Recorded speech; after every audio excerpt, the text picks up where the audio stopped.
अरविंद से आप लोगों ने सत्संग भी लिया, सत्संग सुना भी, गाया भी। अब सत्संग को जीवन में उतारने के लिए मैं थोड़े में बहुत कुछ कह रहा हूं। संत लोग कहा करते हैं कि बोले काम की बात 3 मिनट, समझ जाए तो 3 मिनट में संपूर्ण जीवन उसका परिवर्तन हो सकता है। तो बड़े बड़े महामुनि बैठे हैं, व्यास जी महाराज उच्च पद पे विराजमान है कि ज्ञान का पद बड़ा होता है। हम लोग सभी जैसे व्यास जी को प्रणाम करते हैं, तो व्यासपीठ को प्रणाम है कि ये सर्वोच्च पद है, ज्ञान का पद है, ज्ञान गंगा यहां से प्रभावित हो रही है। और हम तो अब विशेष तीर्थ पर बैठे, जहां जगत जननी गौ माता, देवताओं की भी मां, उस गोमाता की शरण में और चरण में हम सब बैठे हैं। ये और भी बड़ा भाग है। तो ऋषि महामुनि क्या कहते हैं कि महाराज कृपा करके हमें ये बताइए कि संपूर्ण सृष्टि में, संपूर्ण जगत में, इस लोक में, परलोक में ये 14 फ्लोर बताएं। 7 धरती से नीचे, 7 धरती से ऊपर, 14 लोक का फ्लोर है ये। बोले 14 भुवन में सबसे महंगा और सुंदर, सबसे महंगी वस्तु क्या बनाई इस भगवान ने? जगन्नाथ ने सबसे महंगा क्या बनाया?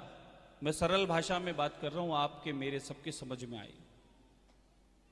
महाराज व्यास जी महाराज कहते हैं, वो उत्तर आपके और मेरे लिए काम का है। परमात्मा ने सबसे महंगी और सुंदर जो चीज बनाई वो ये मनुष्य बनाया है। मारो ताली अपने लिए एक बार। सबसे महंगी चीज आप और मैं हैं, इससे महंगा कुछ नहीं है।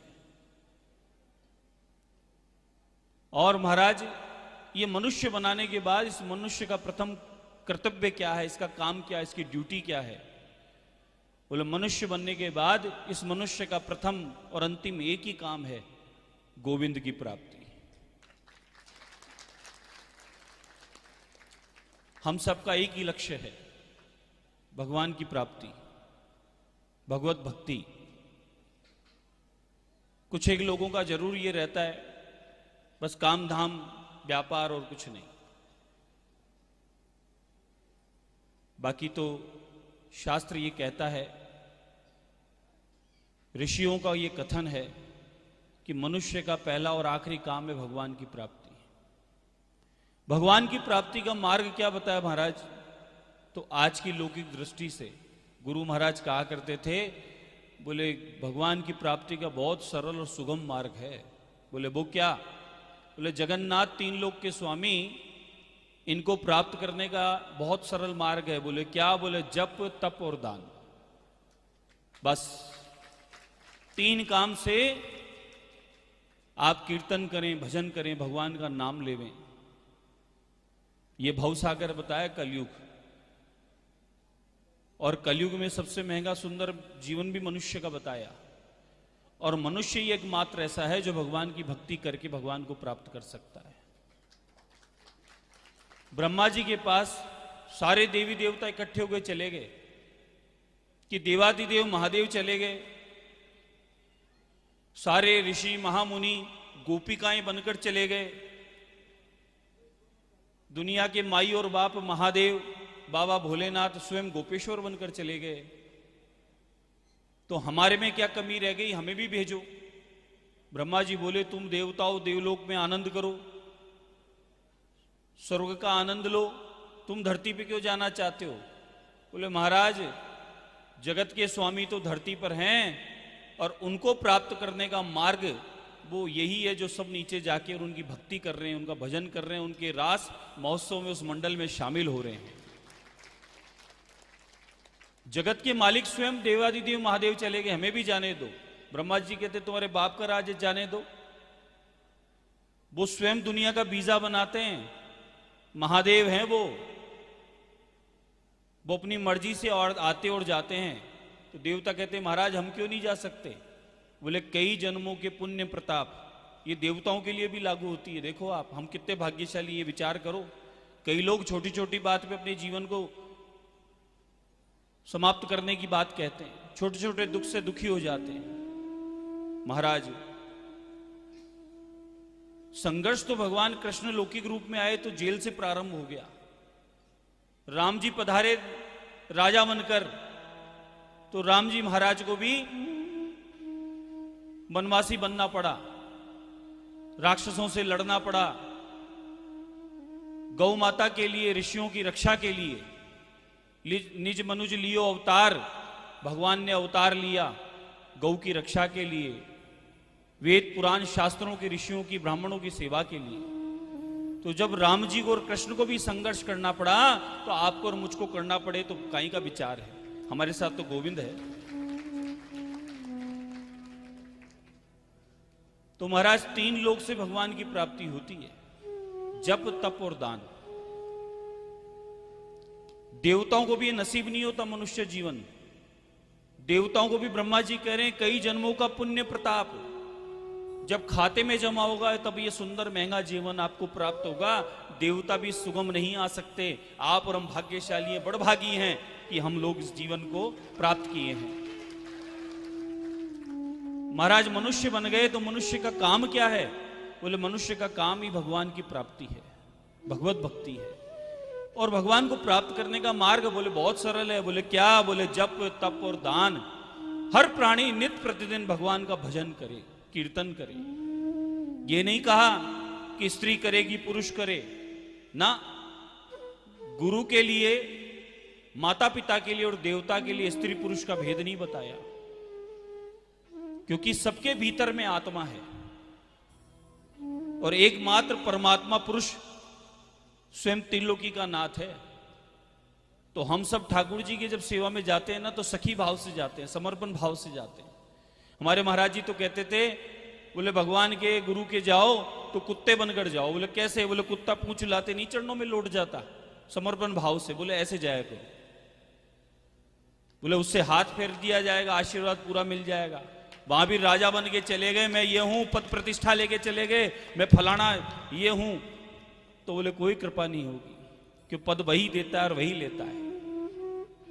तो महाराज, हर प्राणी नित्य प्रतिदिन भगवान का भजन करे, कीर्तन करे, नाम लेवे, उड़ते बैठते चलते फिरते, जैसा जिसको मन करे। मन की माला से जप करे। कोई आवश्यकता नहीं फिर 108 मनीय हो, फिर 216 1100 हो तो कोई चिंता नहीं। दिन भर मन की माला चले, जिसको जो अच्छा लगे सो करे।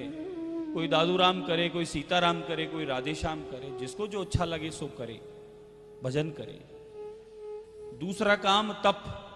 कथा में बैठे 3 घंटे 4 घंटे, सत्संग में बैठे, भजन संध्या में बैठे, तो ये तप है। यज्ञ में बैठे, वो तप है। किसी की सेवा कर रहे हैं, वो तप है। निस्वार्थ जगत जननी गौ माता की सेवा में आ गए, वो भी तप है। उससे बड़ा कोई तप ही नहीं है। और तीसरा काम दान, धन की गति दान। महाराज, खर्च तो होना तय है, शास्त्र कह रहा है खर्च तो होगा। कोर्ट कचहरी थाना फौजदारी डॉक्टर में चला जाए, लुट पिट जाए, कोई पता नहीं। और आप अपने हाथ से कर दें तो वो पुण्य है, अन्य खर्च तो होना ही है। पुराने महाराज जी निमंत्रण आया करते थे, सवामणि उद्यापन, बालाजी की सवामणि, आज प्रदोष उद्यापन, आज एकादशी उद्यापन, आज पूर्णिमा उद्यापन। अब आओ जे की कोई का निमंत्रण आओ जे, कितना का आओ जे, आदि तो खरीजे कौन आओ। शहरों में तो निमंत्रण कौन से आते हैं? कोई राजेंद्र जी जैसे बिरले ही कोई हो जो हर साल में 2-4 सवामणि करा दें, प्रकाश दास जी महाराज का कीर्तन करा दे, तो बात अलग है। बाकी निमंत्रण आते हैं एनिवर्सरी पार्टी फलानी होटल में गजब गांव में, बर्थडे पार्टी फलानी होटल में गजब गांव में, रामेश्वर गार्डन में आना है फलाने दिन एनिवर्सरी फलानी पार्टी। ये आज भी आया कि श्याम बाबा की प्रसादी है बाल व्यास गार्डन में। मैंने कहा श्याम बाबा तो खाटू में, सवामणि का। बोले अब इतने लोगों का अरेंजमेंट गार्डन में ही ठीक है। भाव बदल गया। महाराज, धन की गति दान है। सत्कर्मों में पुराने लोग, पुराने किसान, फसल कम होती 2-5 बोरी होती, लेकिन बोरी निकालते, बोरी के 4 पीपे करते, ये मंदिर का है, ये पक्षी का है, ये ब्राह्मण का है, ये संत का है, ऐसा ऐसा। क्योंकि हमारे भी पहले स्थान की महाराज चाकसू में 1600 बीघा जमीन होती थी कभी। बड़ोदिया गांव हमारे स्थान के नीचे था, बारा बालाजी, बड़ोदिया, ऐसा। जब जागीरी प्रथा थी तो हमारे स्थान के नीचे, मठ के नीचे थी, तो हिस्सा निकाला जाता था। आज भी कई किसान तो निकालते हैं, लेकिन नए जमाने के लाख रुपए आए तो भी नहीं निकाले। धन की गति दान, अपने धन को शुद्ध करने का मार्ग है सत्कर्मों में पैसा लगाओ। आज अगर ये कथा हुई, जिन्होंने भी कथा में यजमान बने, उन्होंने अपने 21 पीढ़ी को तार लिया। अपनी मर्जी की बात नहीं कह रहा हूं, शास्त्रों की ही बात कह रहा हूं। आपके बाप दादाओं का नाम आपको नहीं पता होता है तो हरिद्वार जी जाके पूछते हो ना, गांव कौन से चले थे, मानते हो ना उनकी बात, रिकॉर्ड मानते हो ना। शास्त्र वही रिकॉर्ड है। 21 पीढ़ी का उद्धार कर लिया। एक पीढ़ी वो स्वयं जो ठाकुर जी की सेवा में समर्पित हो गई है।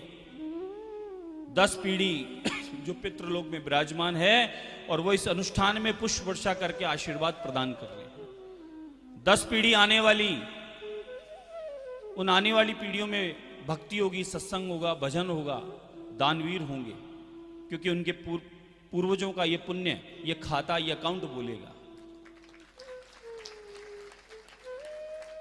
1 रुपए का भी महत्व है, 1 लाख 1 करोड़ का भी महत्व है। सेवा होनी चाहिए, उसका महत्व है।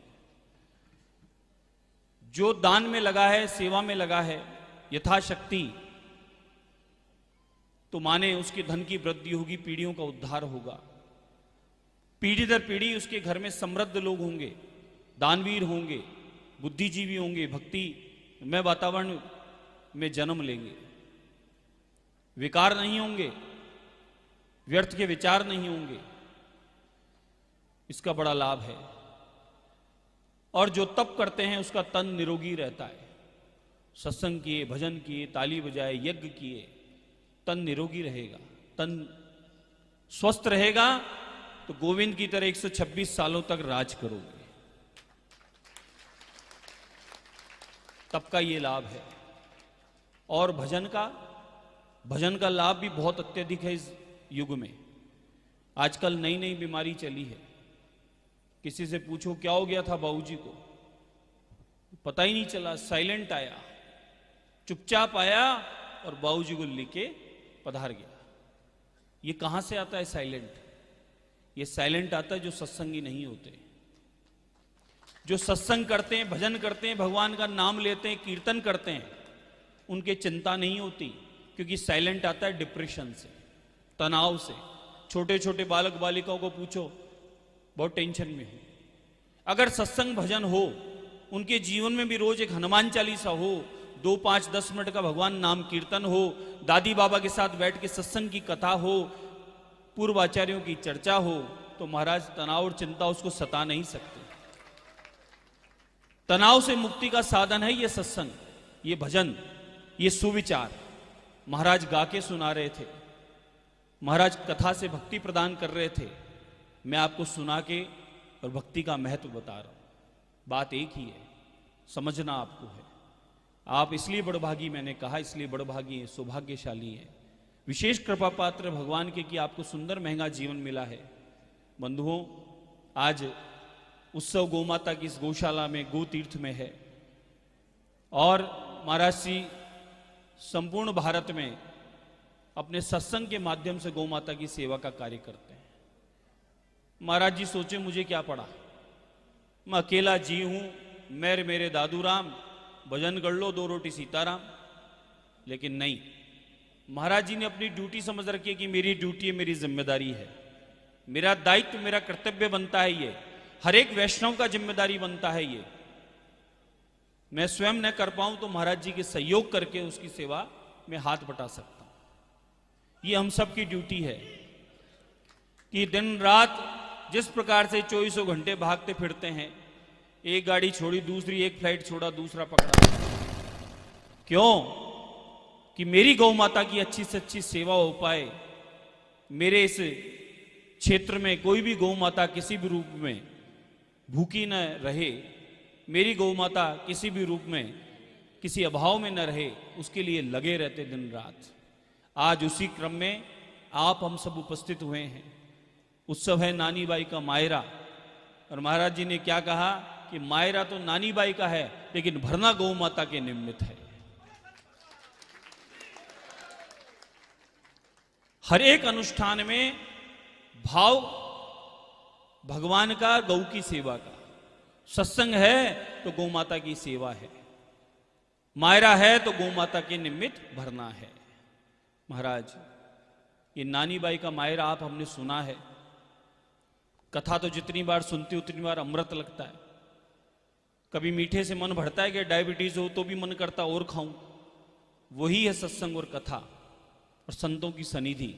संत क्या है? चलते फिरते भगवान के स्वरूप है।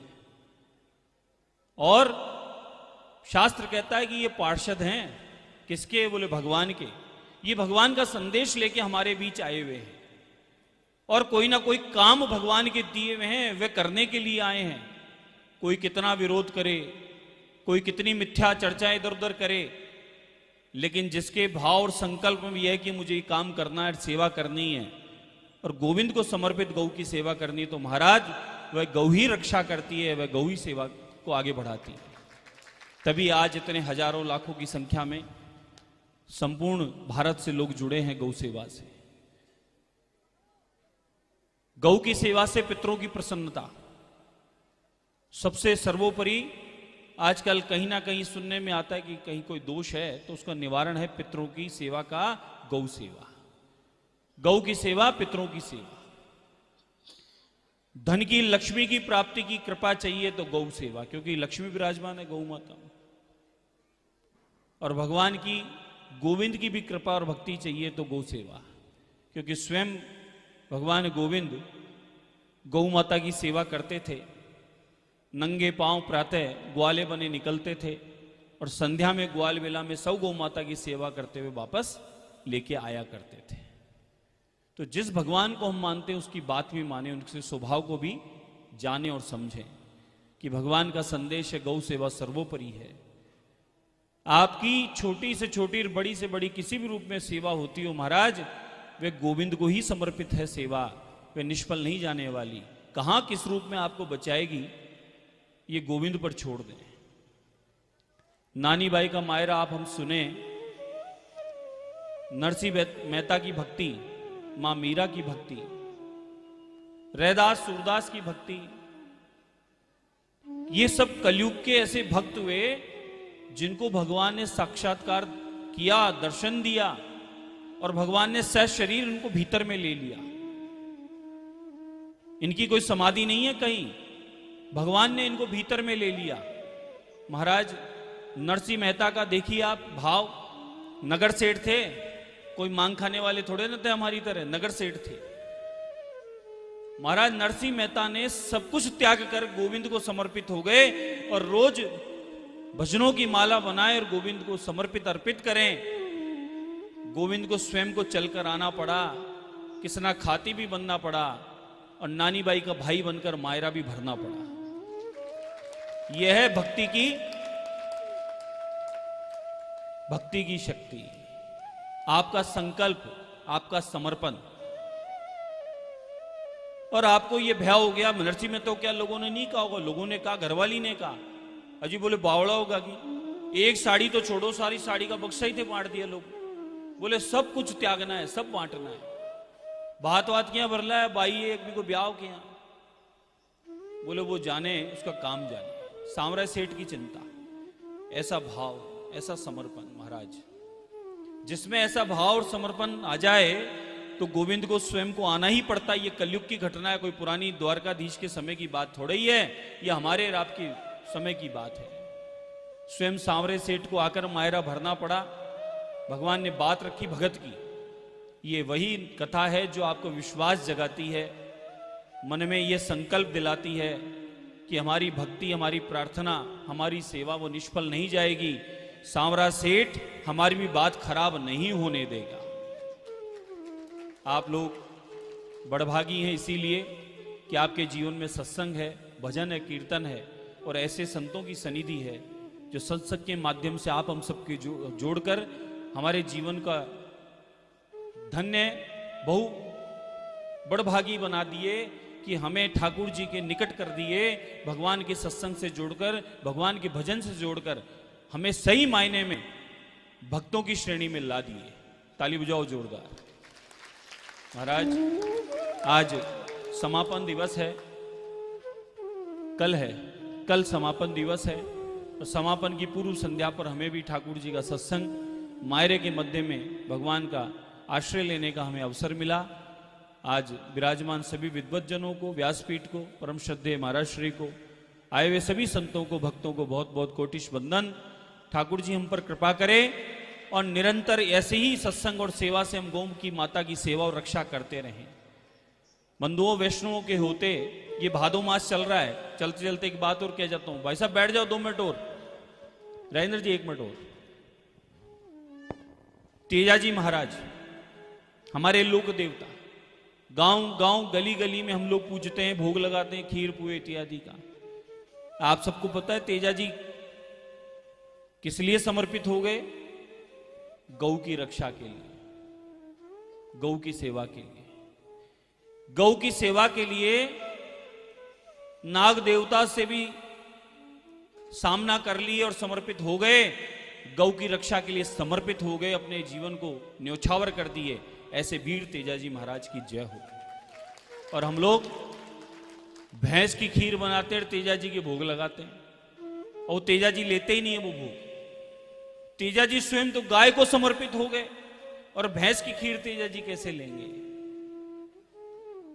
तेजाजी भी यही संदेश देते हैं कि भारतीय देसी नस्ल की गौ की सेवा करो, वही पालो, उसका अमृत तुल्य दूध, दही, घी वही ग्रहण करो।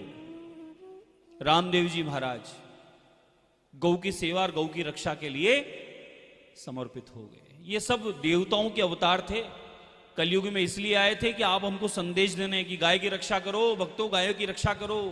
आने वाले समय में राक्षस गायों को काटेंगे, तुम रक्षा करो। उस समय ही राक्षस आ गए थे ये विदेश से। इन्होंने यही पता किया कि भाई ये समृद्ध क्यों है भारत। इस भारत में समृद्ध होने का एक ही कारण है कि ये सबसे ज्यादा लाख करोड़ों अरबों की संख्या में भारतीय देसी नस्ल की गाय है। इस गाय को समाप्त करो, चोरी करो, डकैती करो, इनको लेके जाओ। गोगा जी महाराज, गोगा नवमी आप लोगों ने, हमने सबने मनाई। गोगा जी महाराज क्यों समर्पित हुए? गाय की रक्षा, गाय की सेवा करते हुए। मुगल राजा आ गए थे, लाखों करोड़ों गौ को घेर के ले जा रहे थे। गोगा जी महाराज सामना किए और गर्दन कटने के बाद भी घंटे भर तक युद्ध, 1.25 घंटे तक युद्ध करते रहे और युद्ध करते करते करते करते गौ को बचा के ही गए। महाराज कैसे कैसे शूरवीर हुए हैं। आप हम तो उंगली कट जाए उसमें बाहर निकलती है, और ये अपने आप को न्योछावर कर दिए सिर्फ गाय की रक्षा के लिए, गाय की सेवा के लिए। इसलिए समझो, देसी भारतीय गोमाता जिसकी रक्षा और सेवा हम सब वैष्णवों का दायित्व, धर्म बनता है। घरों में उसी का दूध दही उपयोग में लो। आजकल बच्चों पे लाखों करोड़ों खर्च हो रहे, बच्चा कहना नहीं मान रहे। उसका कारण है भैंस का दूध, ऑस्ट्रेलियन जर्सी का दूध। उसकी वजह से बच्चों में सद्बुद्धि निकल गई, कुबुद्धि आ गई। लाख करोड़ खर्च करो फिर भी नंबर कम। भारतीय देसी नस्ल का जो गाय का दूध है वो अमृत है। उसी से भगवान कृष्ण बलवान थे, बुद्धिमान थे, राजनीतिज्ञ थे। राजाओं में चक्रवर्ती सम्राट उस समय के राजा बने, सबको अधीन कर दिए अपनी बुद्धि से, अपने बल से। अगर बच्चों को वैसा बनाना चाहते हो तो भारतीय देसी नस्ल की गौ माता की सेवा करो। घर में समृद्धि और लक्ष्मी बढ़ाना चाहते हो, खेत में उपज बढ़ाना चाहते हो, तो भारतीय देसी नस्ल की गौ की सेवा करो। उसी के गोबर का, गोमूत्र का खाद अपने खेत खलियान में डालो, उसी का दूध अपने बाल गोपालों को पिलाओ। घर में लक्ष्मी समृद्धि आएगी और इस भारत की भारतीय देसी नस्ल गौ माता की रक्षा में आप लोग सेवादार बन पाएंगे। आज जो उद्देश्य है उसका ही उपदेश है जो विषय है उसी की चर्चा है, क्योंकि हम लोग इस महातीर्थ में बैठे हैं। पेपर पत्र पत्रिकाओं में जब कोई चले जाते हैं तो हम पढ़ते हैं ना, गोलोकवासी हो गए। गोलोकवासी कैसे बनेंगे? गौ की सेवा से बनेंगे। गाय प्लास्टिक के ढेर, कचरे के ढेर में मिलेगी, सूल्डा गाय कुत्ता एक साथ दिखते खाते मिलेंगे तो गोलोकवासी नहीं होंगे। वो पूर्वज भी और हम लोग भी वो चौराहे पर ही नजर आएंगे। फिर कोई आते जाते कहेंगे बाबूजी दिखे जा चौराहे बैठे, अच्छा सफेद कपड़ा में जा, फिर यूं कहते फिरेंगे। ऐसी स्थिति ना बने, उसके लिए क्या करें कि हम गायों को बाहर ऐसे ना घूमने दें, गायों को छोड़े नहीं। बहुत दोष लगता है साहब, ऐसे अपने माता पिता को ही छोड़ दें हम, भूखे प्यासे बेचारे, दे डंडा निकाल दें, बहुत दोष लगता है।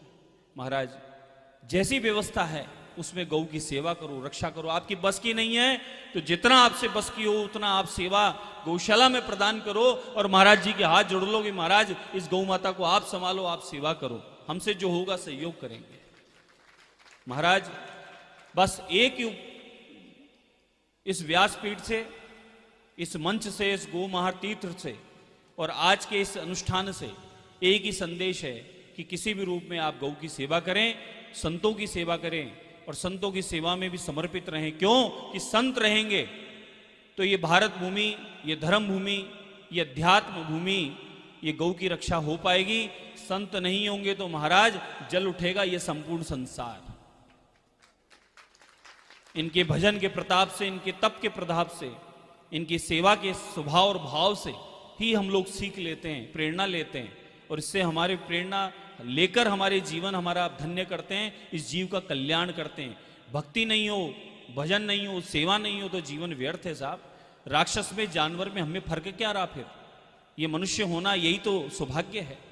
तो आज इस अनुष्ठान में यही संदेश आपको समर्पित है। फिर से व्यासपीठ को, परम पूज्यनीय प्रकाश दास जी महाराज को, सभी संत चरणों को प्रणाम करते हुए, दादूलाल जी महाराज के श्री चरणों में प्रणाम करते हुए मैं अपनी वाणी को विराम देता हूं। बोले श्री सीताराम जी महाराज की जय, श्री दक्षिणमुखी बालाजी महाराज की जय हो, श्री राधा गोविंदे भगवान की जय हो, महाकालेश्वर महादेव की जय हो, श्री राम दीवान महाराज की जय हो, श्री गुरुदेव भगवान की जय हो, सच्चे दरबार की जय हो, हाथोज धाम की जय हो, जगत जननी गौ माता की जय हो। जय जय सीता राम। और हो जाए सबके पूरे। जय सीताराम।